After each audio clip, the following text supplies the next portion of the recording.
Bonjour tout le monde, bienvenue. Pour ceux qui sont déjà abonnés, je vous souhaite la bienvenue. Et pour ceux qui ne sont pas abonnés, n'hésitez pas à vous abonner, c'est gratuit. Aujourd'hui, je viens vous parler d'un événement très important. Vous savez que nous sommes à quelques jours d'une célébration très importante avec une flèche, une flèche qui va transpercer votre cœur. Alors, préparez-vous, hein? Voilà. Aujourd'hui, nous sommes à quelques jours de la flèche de Cupidon, nous sommes à quelques jours de la Saint-Valentin, qui est une célébration d'ailleurs, une célébration magique, parce que la magie de la Saint-Valentin, c'est que la Saint-Valentin, c'est une fête qui est pour tout le monde. La Saint-Valentin, oui, c'est une fête pour tout le monde, même pour les personnes séparées et même pour les personnes seules. La Saint-Valentin est pour vous. Ne dites pas que la Saint-Valentin, c'est que pour les autres. La Saint-Valentin n'est pas que pour les autres. La Saint-Valentin, c'est aussi pour vous. Même si vous êtes séparés, même si vous êtes seuls, même si vous vous sentez abandonné, la Saint-Valentin, c'est pour vous. Et vous savez pourquoi? Parce que Dieu vous aime. Et croyez-moi que être aimé par Dieu, ce n'est pas donné à tout le monde.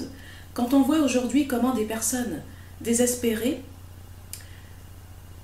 se donnent à des choses qui les détruisent, au lieu de se tourner vers Dieu. Donc, non, en effet, l'amour de Dieu n'est pas donné à tout le monde, parce qu'il y a des personnes malheureusement qui ne cherchent pas l'amour de Dieu, parce qu'elles ne cherchent pas la foi.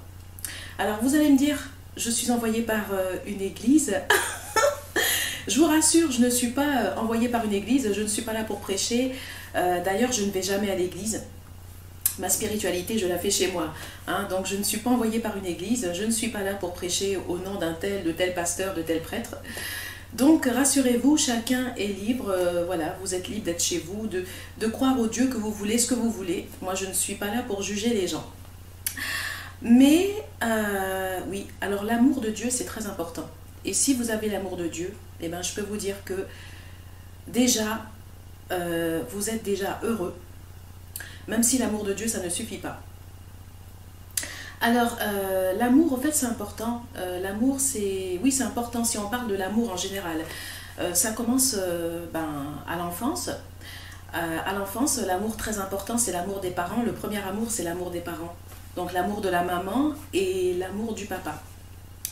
Donc, malheureusement, aussi, tout le monde n'a pas la chance d'avoir l'amour d'une mère et tout le monde n'a pas la chance d'avoir l'amour d'un père. Donc, ça dépend. Si vous avez la chance d'avoir eu l'amour de vos parents, c'est bien. Mais par contre, tout le monde n'a pas cette chance. Moi, par exemple, alors j'appellerai pas ça une chance, mais je dirais plutôt le hasard de la vie. Le hasard de la vie fait qu'il y a des personnes qui ont l'amour des parents, mais qui n'ont pas toujours forcément l'amour des parents.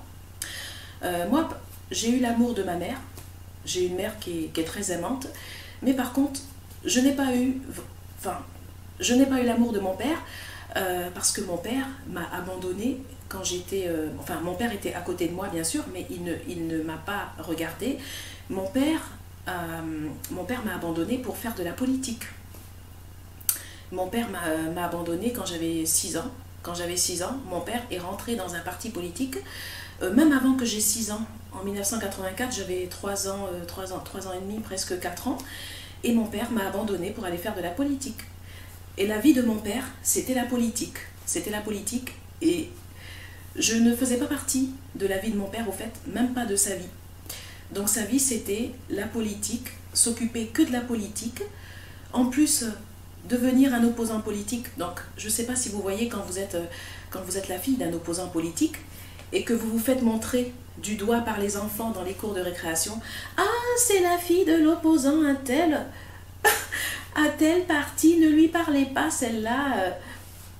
Quand vous êtes une petite fille, que vous êtes la fille d'un opposant politique, un père qui ne vous regarde pas, et en plus que vous êtes toute seule à la récréation parce que les enfants sont interdits de vous approcher et de vous parler, je ne sais pas si vous voyez un petit peu cette ambiance d'amour, c'est très très très agréable.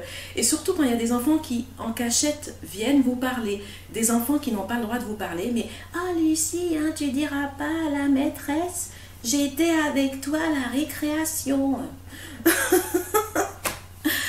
Quand il y a des garçons, alors à l'école primaire et au lycée, des garçons qui se font casser les notes parce qu'ils n'ont pas le droit de vous parler, hein, et puis qu'ils ont eu le malheur de vous parler. Donc tout ça, c'est...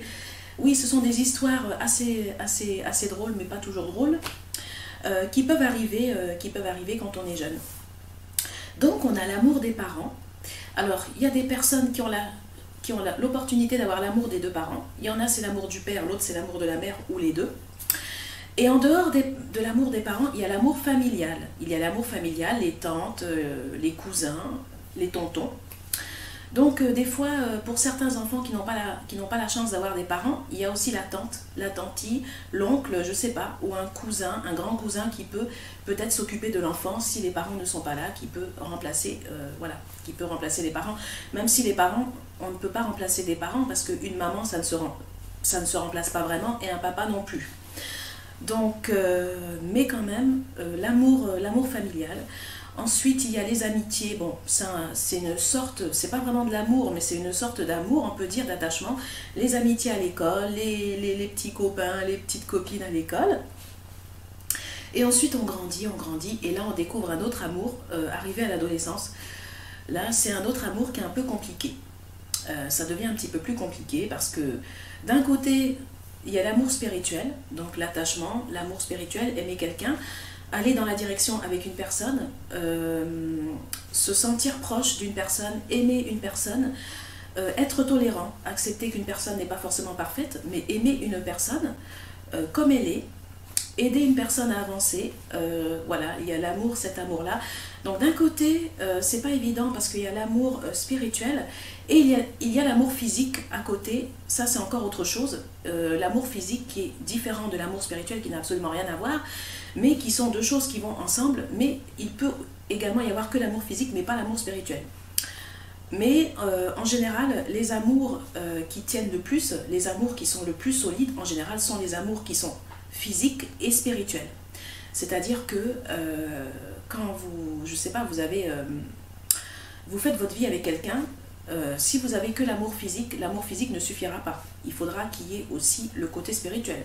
Parce que si vous êtes avec une personne et qu'il n'y a que le physique, ça va peut-être durer un moment, mais votre relation ne va pas durer, parce que si c'est que le physique, un moment, vous allez vous lasser de la personne. Ça va être que le physique, il n'y aura rien d'autre. Et c'est vrai que si vous ne partagez rien avec cette personne et que c'est que du physique, et bien malheureusement, je suis désolée de le dire, mais votre histoire ne tiendra pas, ça c'est clair.